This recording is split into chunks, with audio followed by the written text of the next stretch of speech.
عفان رضي الله تعالى عنه قال رسول الله صلى الله عليه وسلم خيركم من تعلم القرآن وعلمه رواه البخاري।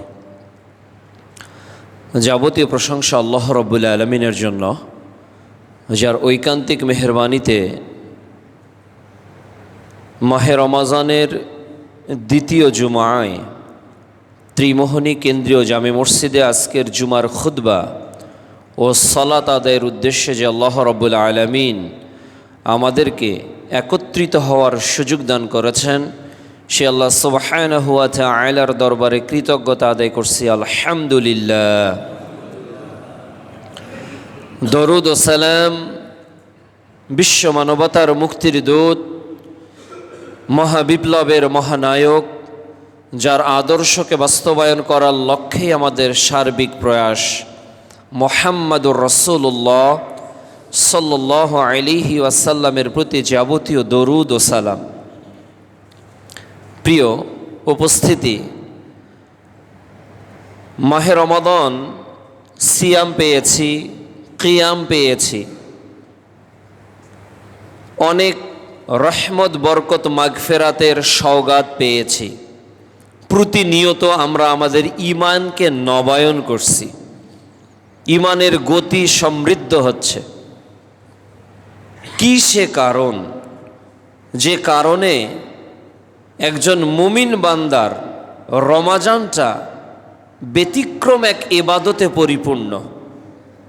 কি সে ঐশী বাণী, যে বাণী মুসলিম উম্মার জন্য জান্নাতে যাওয়ার ফলকুধারা? কি সে আহ্বান, যে আহ্বান মানুষকে সমস্ত কিছু থেকে বিরত রাখতে সক্ষম? কি সে আহ্বান, যে আহ্বানে সায়েম দামি দামি ইফতারি সামনে থাকার পরও মুখে তুলে নেয় না? রমাজানের ফজিলত, গুরুত্ব, মহত্ব অনেক আমরা জেনেছি, কিন্তু আজকের জুমার খুতবায় আমরা কেবল একটি বিষয় জানার চেষ্টা করব। এটি হলো রমাদান মাস কোরআন নাজিলের মাস। কোরআনটা আসলেই কি? কোরআনের কার্যক্ষমতাটা কি? কোরআন মানবতাকে কি দিতে এসেছে? কোরআন পাঠ করলে কি নেকি হয়? কোরআনের মাধ্যমে মানব জাতির সাফল্যতা কিভাবে অর্জিত হয়? আমরা এই বিষয়গুলো কোরআনের আলোকে জানার চেষ্টা করব ইনশাআল্লাহুল আজিজ। রব্বিশ রহলি সাদরি ওয়া ইয়াসসির লি আমরি ওয়াহলুল উকদাতাম মিন লিসানি ইয়াফকাহু কওলি। বিগত 11 মাসের চেয়ে গোটা পৃথিবীতে মানুষ এই মাসে যে বইটা সবচেয়ে বেশি পড়ে তার নাম কি? কোরআন। বিগত দিনে আপনি অনেক হাদিসের কিতাব পড়েছেন, বিগত দিনে অনেক বই আপনি অধ্যয়ন করেছেন, কিন্তু যে বইটা সকালে একবার ফজরের পর পড়েন, তারাবিতে একবার পড়েন অথবা শোনেন, এই কিতাবটার নাম হলো কোরআন। শুনতে শুধু মজাই লাগে। এলইডি মনিটরটা দিয়ে, পেন ড্রাইভটা দিয়ে কোরআনের তেলাওয়াত শুনছেন। যে বাস ড্রাইভার বাস চালাচ্ছে, তার বাসের মধ্যে কোরআনের তেলাওয়াত। যে ট্রেনের ড্রাইভার ট্রেন চালাচ্ছে, কোরআন ছেড়ে দিয়েছে। গোটা পৃথিবীতে রাত ও দিনে যে আওয়াজে মুখরিত গোটা পৃথিবী হয়, সেটা হলো কোরআনের তেলাওয়াত। গোটা পৃথিবীতে শুধু তেলাওয়াত আর তেলাওয়াত। অন্যদিন এশানের সুরগুলো কানের মধ্যে ভেসে ওঠে। কোনো ঢাকার কোনো মসজিদে 8 রাকাত তারাবি পড়তে গিয়ে 1.5 ঘন্টা, 2 ঘন্টা, এমনকি 3 ঘন্টা পর্যন্ত লেগে যায়। এই কোরআনের সুরে মানুষ বিভোর থাকে, যত শুনি তৃষ্ণা মেটে না। অনেকে অঝর নয়নে চোখের পানি ছেড়ে দেয়, কিছুই বোঝে না, এরপরও কাঁদছে। কিসে লৌহে মাহফুজ থেকে আসা কিতাব। আল্লাহ রাব্বুল আলামিন বলছেন কোরআনুল কারীম সম্পর্কে, যে কোরআন আল্লাহ সুবহানাহু ওয়া তাআলা নাজিল করেছেন। সূরা জুমার অধ্যায় 39 আয়াত 23 আল্লাহ সুবহানাহু ওয়া তাআলা বলছেন, আল্লাহু নাজ্জালা আহসানাল হাদিস, আমি নাজিল করেছি আহসানাল হাদিস, সর্বোত্তম বাণী। পৃথিবীতে যত বাণী এসেছে, পৃথিবীতে যত বাণী আল্লাহ পাঠিয়েছে, মুসা আলাইহিস সালামের নিকট তাওরাত পাঠিয়েছিল, ঈসা আলাইহিস সালামের নিকট ইনজিল পাঠিয়েছিল, দাউদ আলাইহিস সালামের নিকট জাবুর পাঠিয়েছিল। কিন্তু আল্লাহ সুবহানাহু ওয়া তাআলা বলছেন যে আহসানাল হাদিস, আমি যেটা পাঠিয়েছি এটা সবচেয়ে আহসান, এটা সর্বোত্তম বাণী। সুবহানাল্লাহ। তাহলে আপনি আমি যে বাণীটা পড়তেছি এটা শ্রেষ্ঠ বাণী, আপনি আমি যে শব্দটা পড়তেছি এটা পৃথিবীর সর্বশ্রেষ্ঠ শব্দ, আপনি আমি যে সেন্টেন্স আয়াতটা পড়তেছি এটা পৃথিবীর সর্বশ্রেষ্ঠ আয়াত, যা 23 বছর ধরে আল্লাহ সুবহানাহু ওয়া তাআলা বিশ্বনবী মুহাম্মদুর রাসূলুল্লাহ সাল্লাল্লাহু আলাইহি ওয়াসাল্লামের উপর নাজিল করেছেন। কোরআনের উপর 11টা পয়েন্ট নিয়ে আমরা কথা বলবো। এটা মাথায় রাখতে হবে যে কোরআন আল্লাহ তাআলা নাজিল করেছেন সর্বোত্তম বাণী হিসাবে, পৃথিবীর সবচেয়ে শ্রেষ্ঠ বাণী। পৃথিবীর সব বিজ্ঞানীরা যদি কোনো কথা বলে, পৃথিবীর সব বড় বড় পররাষ্ট্র শক্তিরা যদি একত্রিত হয়ে কথা বলে, পৃথিবীর 300 এমপি যদি বাংলাদেশের 300 এমপি যদি একত্রিত হয়ে কথা বলে, সব কথা নিশ্চুপ হয়ে যাবে কোরআনের তেলাওয়াত শুনে। কত গন্ডগোল, ইফতারির সময় হাজার হাজার মানুষ, আর ইমাম শুধু আল্লাহু আকবার, আলহামদুলিল্লাহি রাব্বিল আলামিন, 1 লক্ষ মানুষ নিশ্চুপ হয়ে গেছে। সুবহানাল্লাহ। এক আওয়াজ গোটা পৃথিবীর আওয়াজকে নিস্তব্ধ করে দিয়েছে, নিস্তব্ধ করে দিয়েছে। কেন? এটা আহসানাল হাদিস, এটা পৃথিবীর শ্রেষ্ঠ বাণী। এজন্য আল্লাহ তাআলা বলছেন সূরা আরাফ অধ্যায় 7 আয়াত 204-এ, যখন কোরআন তেলাওয়াত করা হয় তখন চুপ থাকো আর মনোযোগ দিয়ে শোনো, কথা বলো না। কিন্তু আবু জেহেল বলেছিল লা তাসমাউ লিহাদাল কোরআন ওয়াল গাউফ। আবু জেহেল বলেছিল যে তোমরা কোরআন শোনো না, যেই কোরআন শোনে সেই পরিবর্তন হয়।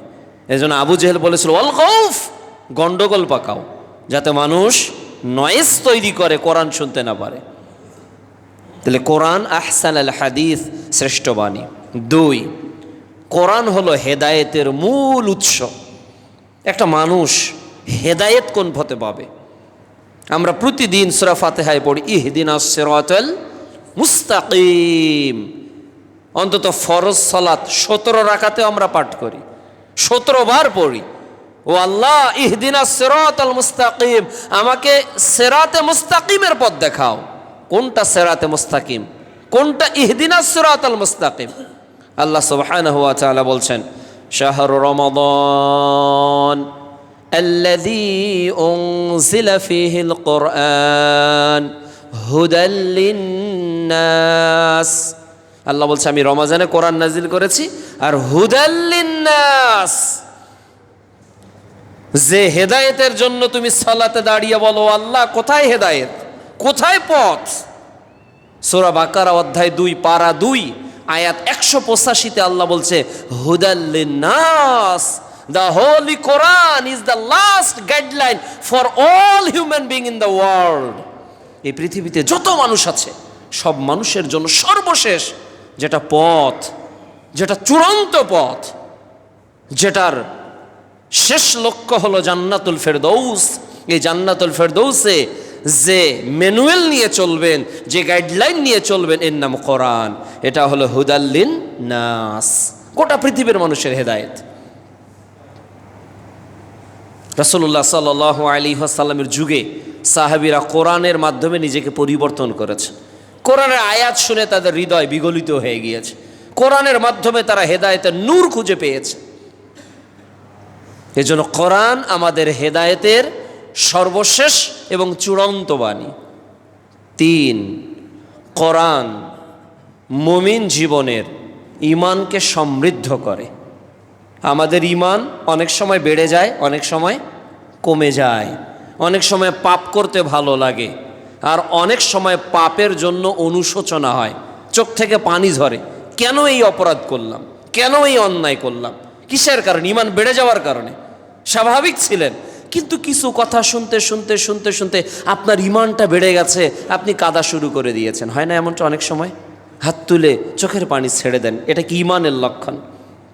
আল্লাহ সুবহানাহু ওয়া তাআলা বলছেন, মানুষ যদি ঈমানকে বৃদ্ধি করতে চায় তাহলে তাকে কোরআন পড়তে হবে। সুবহানাল্লাহ। সূরা আনফাল অধ্যায় ৮ আয়াত ২ আল্লাহ রাব্বুল আলামিন বলছেন, ওয়া ইযা তুলিয়াত আলাইহিম আয়াতুহু যাদাতহুম ঈমানা ওয়া আলা রাব্বিহিম ইয়াতাওয়াক্কালুন। যখন তারা কোরআন পাঠ করে, কোরআনের আয়াত যখন তারা পাঠ করে, যাদাতুহুম ঈমানা, আল্লাহ সুবহানাহু ওয়া তাআলা তাদের ঈমানকে বাড়িয়ে দেয়। সুবহানাল্লাহ।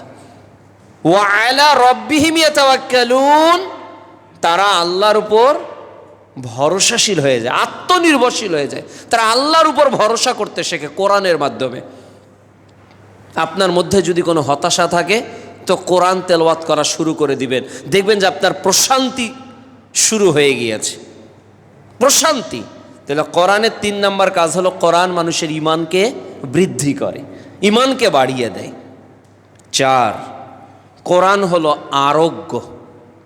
পৃথিবীতে মানুষ অসুস্থ হয়ে যায়, তাহলে কোথায় যায়? ডাক্তারের কাছে যায়, তাই না? মানুষ অসুস্থ যদি হয়ে যায়, এই দেহের কোনো অর্গান যদি অসুস্থ হয়ে যায় তাহলে আমরা ডাক্তার খুঁজি। যদি চোখ অসুস্থ হয়ে যায় তখন কি আমরা মেডিসিন বিশেষজ্ঞকে খুঁজি না। চোখের বিষয়ে যিনি চক্ষু বিশেষজ্ঞ, সার্জন, চক্ষু সার্জন, তাকে আমরা খুঁজি। আমাদের নাক, কান, গলাতে সমস্যা হয়েছে, এখন আমরা কি মানসিক ডাক্তারের কাছে যাব, নাকি নাক কান গলা বিশেষজ্ঞের নিকট যাব, যিনি ওই বিষয়ে FCPS করেছেন? নিঃসন্দেহে আমরা তার কাছে যাব। আমাদের শারীরিক অন্য কোনো সমস্যা আমরা মেডিসিন বিশেষজ্ঞের কাছে যাব। আমাদের স্কিনের সমস্যা, যিনি চর্মের রোগ বিশেষজ্ঞ, আমরা তার কাছে যাব। আচ্ছা বলেন, পৃথিবীতে চোখের ডাক্তার আছে, সিটি স্ক্যান মাথার ডাক্তার খুঁজে পাওয়া যায়। পৃথিবীতে পেটের ডাক্তার, হার্টের ডাক্তার, ব্লক হলে কিভাবে রিং পরাতে হবে ডাক্তার খুঁজে পাওয়া যায়। হাত ভেঙে গেছে, পা ভেঙে গেছে, তখন আপনি পঙ্গু হসপিটালে ভর্তি হবেন। যারা অর্থোপেডিক্সের ডাক্তার, তাদের নিকট আপনি শরণাপন্ন হন। বলেন, আমাদের ঈমান যে মরে যায়, আমাদের ঈমান যে রোগাক্রান্ত হয়, পৃথিবীর কোন ডাক্তার এটা সারাতে পারবে? সম্ভব? পৃথিবীর কোনো ডাক্তারের কাছে গিয়ে বলবেন যে ডাক্তার সাহেব, আমার তো সলাতে মনোযোগ বসে না, how to improve my prayer? কোনো ডাক্তার কি এটা সলিউশন করতে পারবে যে আপনার মনোযোগ সলাতে কিভাবে আসতেছে না? No, quite impossible for it. এটা অসম্ভব তার জন্য। কোনো মানসিক ডাক্তারের কাছে গিয়ে যদি বলেন যে আমার কোরআন তেলাওয়াতে মনোযোগ আসতেছে না, বলেন তো যে কিভাবে আমি আমার কোরআন তেলাওয়াতে সমৃদ্ধ করতে পারি, সে কি আপনার প্রশ্নের উত্তর দিতে সক্ষম হবে না? তাহলে পৃথিবীতে দেহের সব ডাক্তার বিশেষজ্ঞ আছে। FCPS বাংলাদেশে, পাকিস্তানে, সৌদিতে, মালয়েশিয়ায়, কানাডায়, বিভিন্ন দেশে, আমেরিকায়, গোটা পৃথিবীতে অসুস্থ হলে আমরা হন্না হয়ে খুঁটি দিই। দেশ না হলে বিদেশ, ঢাকা না হলে অন্য কোথায় আমরা শিফটিং করি। কিন্তু যে ঈমান মরে গেলে জান্নাত হারিয়ে যাবে, যে ঈমান পচে গেলে দুনিয়া এবং আখিরাত বিফল, ওই ঈমানের চিকিৎসা কি সবার আগে করা জরুরি না? সবার আগে জরুরি। বিল্ডিং ধ্বংস হয়েছে, ভেঙে গেছে, তখন আপনি ইঞ্জিনিয়ারকে নিয়ে আসতেছেন, রাজমিস্ত্রিকে নিয়ে আসতেছেন, টাইলসের কাজ করাবেন, টাইলস মিস্ত্রিকে নিয়ে আসতেছেন। পৃথিবীর প্রত্যেকটা জিনিস নষ্ট হয়, ওইটার আবার মেকানিজম আছে আলাদা আলাদা জায়গায়। মানুষের ঈমান আজকে বিভিন্ন কারণে নষ্ট হয়ে গিয়েছে। পাপের কারণে, অন্যায়, অবিচার, নানা কারণে আজকে ঈমান ধ্বংস হয়ে গিয়েছে। এই ঈমানকে রিপেয়ার করবেন কি দিয়ে? আল্লাহ সুবহানাহু ওয়া তাআলা এটার মধ্যে আপনাকে আহ্বান করছেন। সূরা বনী ইসরাঈল অধ্যায় 17 আয়াত 82 আল্লাহ বলছেন, অনুনাজ্জিলু মিনাল কুরআন, আমি আল্লাহ তাআলা অনুনাজ্জিলু মিনাল কুরআন, আমি আল্লাহ কোরআনকে নাজিল করেছি, মা হুয়া, যেটা কি করে, শিফাআ ওয়া রাহমাতুল লিল মুমিনিন, যেটা কি করে মানুষের রোগগুলোকে আরোগ্য করে দেয়। সুবহানাল্লাহ, রোগগুলোকে দূর করে দেয়। কত রোগ দূর হয়েছে কোরআনের একটি আয়াত শুনে। সূরা মাইদা অধ্যায় 5 আয়াত 90 আল্লাহ তাআলা আয়াত নাজিল করেছে, হে ঈমানদারেরা, মদ হারাম, তো মদিনার মানুষ মদ ছেড়ে দিয়েছে। আল্লাহ সালাতের হুকুম জারি করেছে, তো মুসলমান মসজিদে ঢোকা শুরু করেছে। আল্লাহ পর্দার বিধান চালু করেছে, তো মুখ খোলা নারীরা মুখ ঢাকা শুরু করে দিয়েছে। পৃথিবীতে ইমানের রোগ দূরভূত করার একমাত্র ওষুধ বা মেডিসিন, যার নাম দেওয়া হলো কোরআন। আমাদের জীবনের সমস্ত ডিজিজের একমাত্র সমাধান। সব ডিজিজ, যত ডিজিজ আছে, আপনার হৃদয় নষ্ট, আপনার পড়তে মন চায় না, সালাতে মন বসে না, আপনার ইমানের যত সমস্যা আছে, সমাধানের একটাই বিধান, যার নাম কোরআন। কোরআন হলো সকল রোগের চিকিৎসা। এটা হলো 4 নম্বর। 5, কোরআন সত্য ও মিথ্যাকে পার্থক্য করে। পৃথিবীতে কোনটা সত্য আর কোনটা মিথ্যা, কোনটা ন্যায় এবং কোনটা অন্যায়, এটা কে বললে হবে? ঢাকার কোনো এমপি বললেই হয়ে যাবে এটা ঠিক এটা বেঠিক? জাতিসংঘের মহাসচিব বললেই হয়ে যাবে এটা ঠিক এটা বেঠিক? এটার পার্থক্য কে করবে? রাইট অ্যান্ড রং ওয়ে কোনটা, এটার পার্থক্য কে ডিসাইড করবে? এটা কোরআন করবে। কোরআন বলে দিবে যে এটা হলো জান্নাত, এটা হলো জাহান্নাম। আল্লাহ তাআলা বলছে যে আমি মানুষকে পথ দেখিয়েছি। আল্লাহ 2টা পথ দেখিয়েছে। সূরা দাহার, আরেকটি নাম সূরা ইনসান, অধ্যায় 76, আয়াত 2 আল্লাহ বলছেন ইন্না হাদাইনাহুস সাবিলা, আমি মানুষকে পথ দেখিয়েছি, ইম্মা শাকিরা ওয়া ইম্মা কাফুরা, হয় সে কৃতজ্ঞ হবে না হলে অকৃতজ্ঞ হবে। যে আল্লাহ সুবহানাহু ওয়া তাআলা মানুষকে পথ দেখিয়েছেন। তাহলে কোরআন কি করে? সত্য মিথ্যাকে আলাদা করে। আল্লাহ তাআলা বলছেন ওয়া বাইয়িনাতিম মিনাল হুদা ওয়াল ফুরকান, এটা হলো সত্য মিথ্যার পার্থক্যকারী। কোরআনের একটা নাম হলো ফুরকান। ফুরকান শব্দের অর্থ কি? সত্য এবং মিথ্যাকে যে পার্থক্য করে, ন্যায় ও অন্যায়কে যে পার্থক্য করে, হালাল হারামকে যে পার্থক্য করে। আর আল্লাহ সুবহানাহু ওয়া তাআলা কোরআনে অনেক জায়গায় বলেছেন তিলকা হুদুদুল্লাহ, this is my limitation, don't cross it. এটাই হলো আমার সীমারা, এটা অতিক্রম করা যাবে না। নোবডি ক্রস দিস লিমিট, কোনো ব্যক্তি এই সীমা অতিক্রম করতে পারবে না। তিলকা হুদুদুল্লাহ, এটা হলো আল্লাহর সীমানা। দুনিয়ার মানুষ সীমানা অতিক্রম করলে গুলি করে দেয়, ভিসা দেখতে চায়, পাসপোর্ট দেখতে চায়। দুনিয়ার সামান্য কয়েক হাজার বর্গ কিলোমিটারের মানিক যদি তারকাটা দিয়ে একটা সীমানা তৈরি করে, ওই তারকাটার ওপারে যেতে ভিসা পাসপোর্ট লাগে, এটা তার সীমানা। আর সেখানে ঢুকতে গেলে যদি ভিসার প্রয়োজন হয়, তাহলে আল্লাহ সুবহানাহু ওয়া তাআলা মানুষের চুল থেকে নিয়ে পায়ের নখ পর্যন্ত সৃষ্টি করেছে, কি করে নাই? পৃথিবীর এমন একটা অর্গান মানব দেহের বলেন যেটা কোনো স্বাস্থ্যমন্ত্রীর দেওয়ার ক্ষমতা আছে, যেটা কোনো অর্থমন্ত্রীর দেওয়ার ক্ষমতা আছে, যেটা কোনো আইনমন্ত্রীর দেওয়ার ক্ষমতা আছে। পৃথিবীর কোনো মানুষের কোনো ক্ষমতা নেই কিছু তৈরি করার, আছে নাকি? এজন্য ইব্রাহিম আলাইহিস সালাম তার পিতাকে বলেছিল সূরা মারইয়াম অধ্যায় 39 আয়াত 44, 45, 46, 47, আব্বা আপনি কার ইবাদত করেন? এরা দেখে না, শোনে না, কারো কোনো উপকার করে না। ইব্রাহিম আলাইহিস সালাম সব মূর্তিকে ভেঙে বড়টার উপর কুঠরি রেখেছিলেন। সূরা আম্বিয়া অধ্যায় 21 আয়াত 59। আর সবাই এসে বলেছিল ইব্রাহিম এই কাজ তুমি করেছো? ইব্রাহিম বলেছে বড়টাকে জিজ্ঞাসা করো, ওই তো বড়, ওই করতে পারে। তার মানে ওদের কিছু করার ক্ষমতা, গোটা পৃথিবীর মানুষ যদি একত্রিত হয় মশার একটা ডানা তৈরি করতে পারবে? কি মনে হয় সম্ভব? সম্ভব না। আল্লাহ সুবহানাহু ওয়া তাআলা বলছেন যে ওয়াবাইয়িনাতিম মিনাল হুদা ওয়াল ফুরকান, এটা হলো সত্য এবং মিথ্যার পার্থক্যকারী। কোন পোশাক পরবো, কোন পোশাক পরবো না, কোন অনুষ্ঠানে অংশগ্রহণ করব, কোন অনুষ্ঠানে অংশগ্রহণ করব না, কোন চাকরি করা বৈধ, কোন চাকরি করা অবৈধ, কার সঙ্গে মেয়ের বিয়ে দেওয়া যাবে, কার সঙ্গে ছেলের বিয়ে দেওয়া যাবে, কোন বৈঠকে বসা যাবে, কোন বৈঠকে বসা যাবে না, কোন খাদ্য গ্রহণ করব, কোন খাদ্য গ্রহণ করা যাবে না, এই বিধানটা কে দিয়েছে? আল্লাহ দিয়েছে। আল্লাহ পার্থক্য করেছে।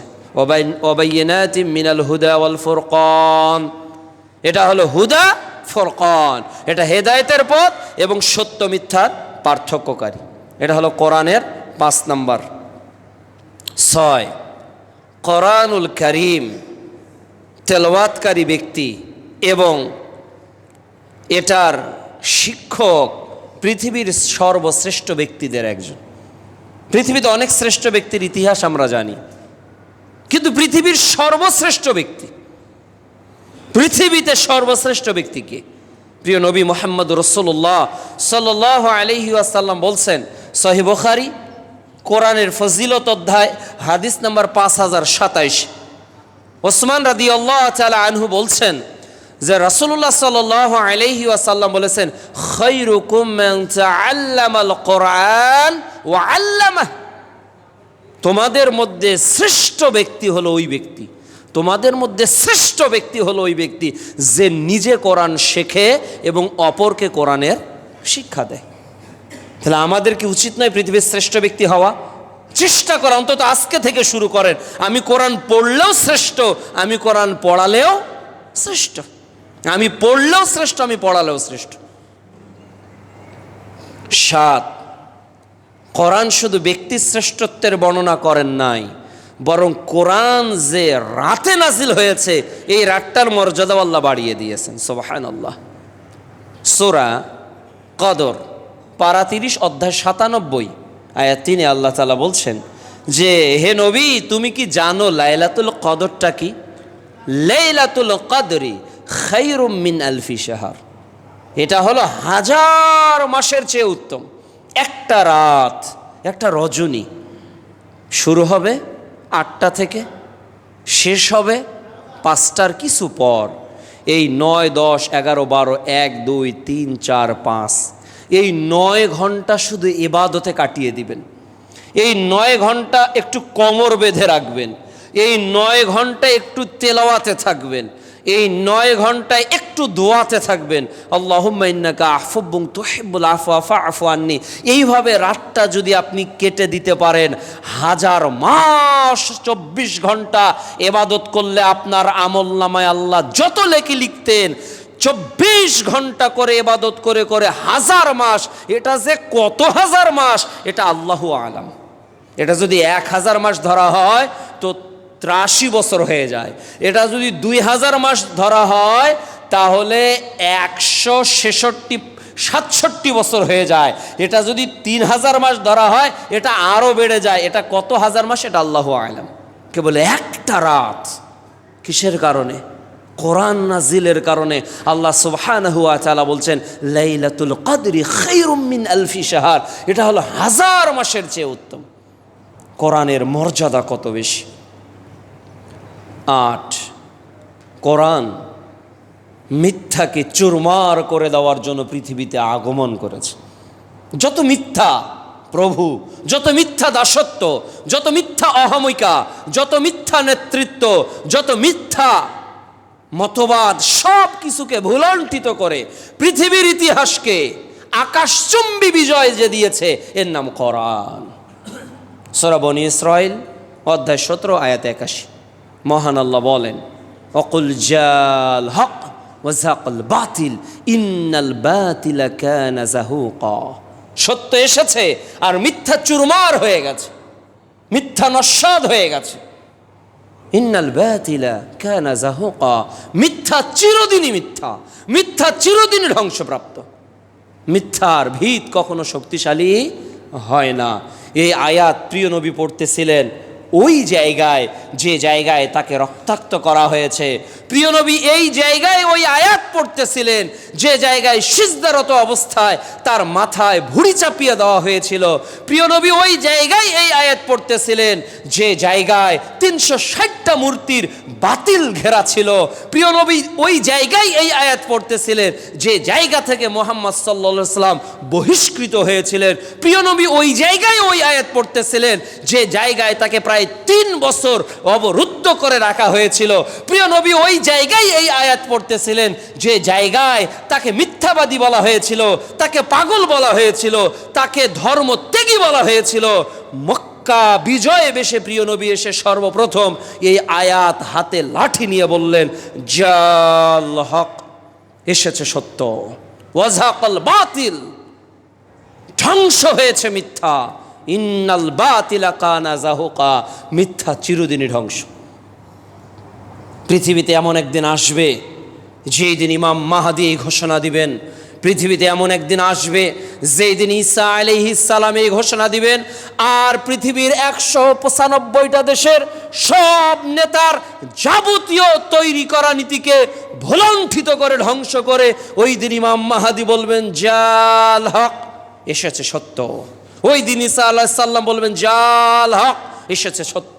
ওয়াজাকাল বাতিল, চলে গেছে ইহুদিদের মিথ্যা, চলে গেছে নাসরাদের মিথ্যা, চলে গেছে সেকুলারিজম, চলে গেছে কমিউনিজম, চলে গেছে ন্যাশনালিজম। পৃথিবীর ইতিহাসে যত তৈরি করা ইহুদি খ্রিস্টানদের মতবাদ আছে, সব মতবাদকে চুরমার করে পৃথিবীতে ইসলামের বিজয় টুডে অর টুমরো পূর্ণাঙ্গ হবেই হবে ইনশাআল্লাহ।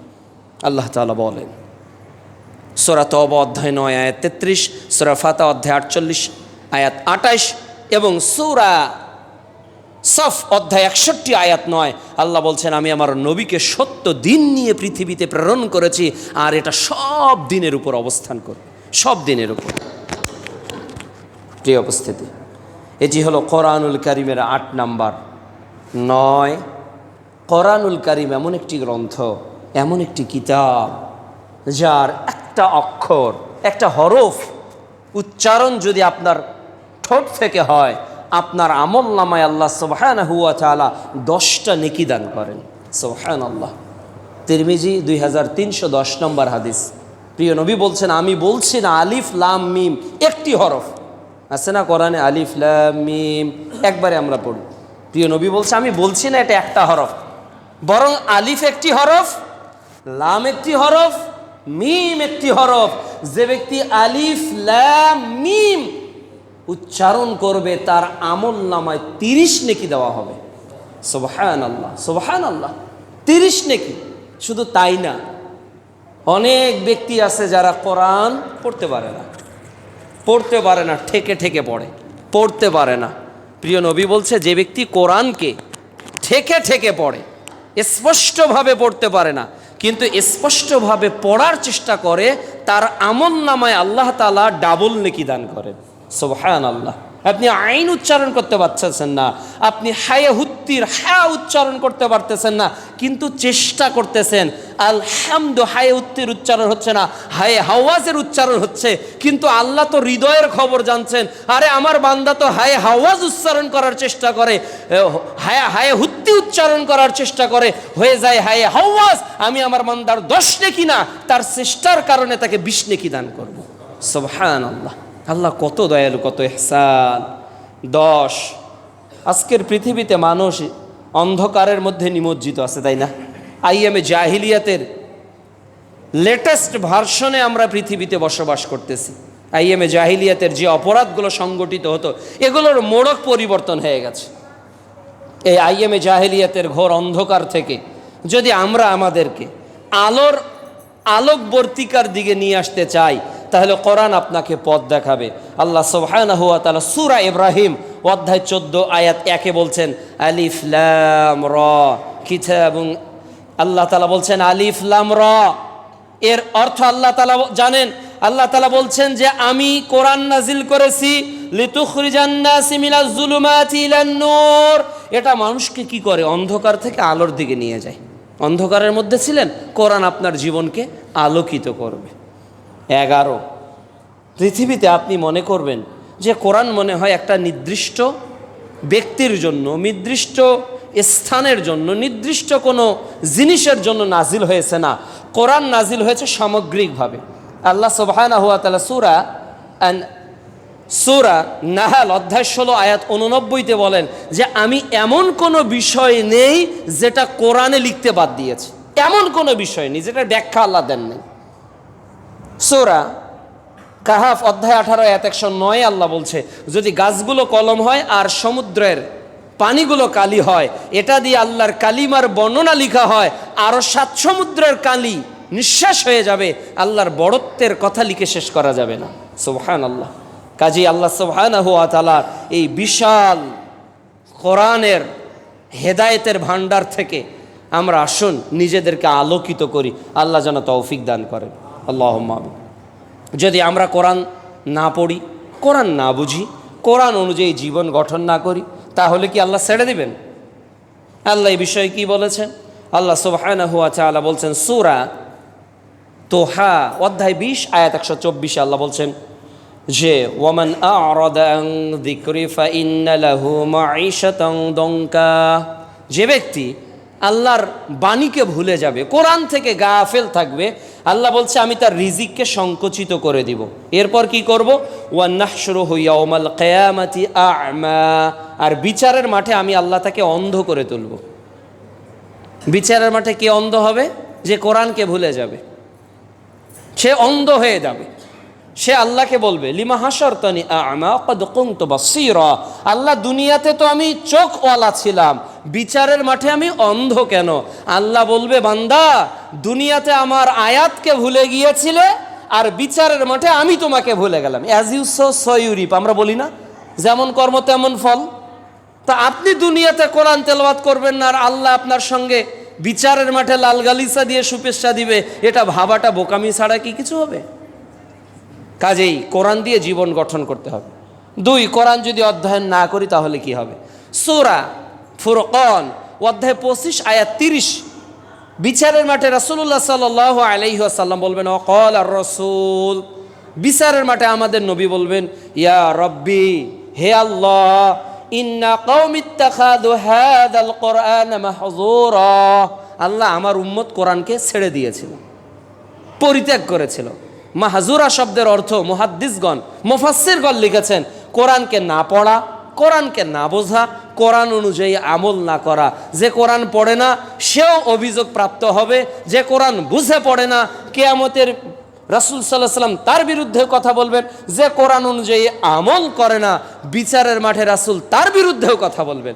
এজন্য আসুন আমরা কোরআন পড়ি, আসুন আমরা কোরআন বুঝি, আসুন আমরা কোরআন অনুযায়ী জীবন গড়ি। আল্লাহ যেন তৌফিক দান করেন। সূরা বাকারা অধ্যায় 2 আয়াত 85 আল্লাহ তাআলা বলছেন আফাতুমিনুনা বিবাদিল কিতাব ওয়া তাকফুরুনা বিবাদ, তারা কি কিতাবের কিছু অংশ মানে আর কিছু অংশের সঙ্গে কুফরি করে? আমরা কোরআনের অনেক ব্যক্তি কিছু বিষয়গুলোকে মানি, কিন্তু সবগুলোকে, কোরআনের সুদকে হারাম করতে হবে, এটা কি মানা যায়? কোরআনে আল্লাহ তাআলা চোখের বদলে চোখ, এরপর হত্যার বদলে হত্যা করতে বলেছে, কোনো কজ চলবে না। হত্যা করেছে তাকে হত্যা করতে হবে। এটা 2 মাস 3 মাস ঘোরার সুযোগ, একদিনে হত্যা কার্যকর হবে। আপনার ছেলেকে হত্যা করেছে, ভিডিও ধরা পড়েছে, তারপরে কয়েক সেকেন্ডের মধ্যে, কয়েক ঘন্টার মধ্যে তাকে হত্যা করতে হবে, যে সাক্ষী স্পষ্ট থাকে। এটা তো অনেক বিষয় কঠিন, এটা কি মানা যায়? এই জন্য আফাতুমিনুনা বিবাদিল কিতাব, চোর যারা চুরি করবে হাত কেটে দিতে হবে, আল্লাহর কোরআনের বিধান, এটা কি মানা যায়? এই জন্য আফাতুমিনুনা বিবাদিল কিতাব ওয়া তাকফুরুনা বিবাদ, আমরা কিতাবের ওই অংশ মানি যে অংশ মানলে কোনো সমস্যা হয় না, আর যে অংশ মানতে গেলে এটা সমস্যা সেটা সমস্যা, পররাষ্ট্র শক্তির সমস্যা হবে, সেইগুলো বিষয় মানতে আমাদেরকে কি হয়? কষ্ট হয়। কিন্তু আল্লাহ তো বলে দিয়েছেন সূরা বাকারা অধ্যায় 2 আয়াত 208, ইয়া আইয়ুহাল্লাযীনা আমানু উদখুলু ফিস-সিলমি কাফা, হে ঈমানদার বান্দাগণ পরিপূর্ণভাবে ইসলামের মধ্যে প্রবেশ করো। প্রিয় উপস্থিতি, আসুন এই কোরআন দিয়ে আমরা জীবন সাজাই। এই জন্য দুঃখ করে একজন ব্যক্তি কিছু কথা বলেছেন, একটা কবিতা, এই কবিতার সংক্ষিপ্ত অনুবাদ বলে আজকের খুতবা শেষ করব। তিনি বলছেন হোয়াট হ্যাভ ইউ ডান, মুসলমানদেরকে তিনি লক্ষ্য করে বলছেন হোয়াট হ্যাভ ইউ ডান, হে মুসলিমরা তোমরা কি করছো? It was a command for action, Quran ছিল তোমাদের আমল করার কিতাব, but you turn it into a book of prayer, অথচ তোমরা এটাকে কি করেছো? দোয়ার বই বানিয়ে ফেলেছো। কোরআন ছিল একটা আমলের বই, আমরা এটাকে কিসের বই বানিয়ে ফেলেছি? দোয়ার বই বানিয়ে ফেলেছি। তিনি বলছেন যে it was A book to understand, এটা একটা বই ছিল যেটা তোমরা বুঝার, but you read it without understanding, অথচ তোমরা এটা না বুঝেই পড়ো। আজকে সিংহভাগ মানুষ কোরআন বুঝে পড়ে নাকি না বুঝে পড়ে? না বুঝে পড়ে। এরপর তিনি বলছেন যে এটা এসেছিল, তিনি বলছেন যে it was a code for the living, এটা এসেছিল জীবিত মানুষের জন্য কিতাব হিসেবে, but you turn into manifesto of death, কিন্তু এটা তোমরা মৃত্যু ব্যক্তির কিতাব বানিয়ে ফেলেছো। মরার বাড়িতে কোরআন তেলাওয়াত করা হয়, দেখবেন 40 জন 30 জন হাফেজ নিয়ে এসে চতুর্দিক ঘিরে 30 পারা কোরআনকে পড়া হয়। আসলে কোরআন এসেছে কিসের জন্য, আর আমরা কোরআনকে ব্যবহার করছি কিসের জন্য? তিনি বলছেন, ও মুসলিম, হোয়াট হ্যাভ ইউ ডান, হে মুসলিম তুমি কি করছো? তিনি আরও বলছেন, it can to give life to death A Nations, এটা একটা মৃত জাতিকে জীবিত জীবন ফিরে দেওয়ার জন্য এসেছিল। আর you use it for asking for mercy for the death, আর তুমি এটা মৃত ব্যক্তির দোয়ার কাজে লাগিয়ে ফেলেছো। এটা মৃত ব্যক্তিকে জীবিত করার জন্য এসেছে, একটা জাতিকে, আর আমরা এটা মৃত ব্যক্তির জন্য খাস করে ফেলেছি। এই জন্য আসুন না, ও মুসলিম, হোয়াট হ্যাভ ইউ ডান, আমরা কি করছি, কোরআন দিয়ে আমরা কি করছি? আসুন কোরআন দিয়ে আমরা আমাদের জীবন গঠন করার চেষ্টা করি। আল্লাহ যেন তৌফিক দান করেন। আল্লাহুম্মা আমিন।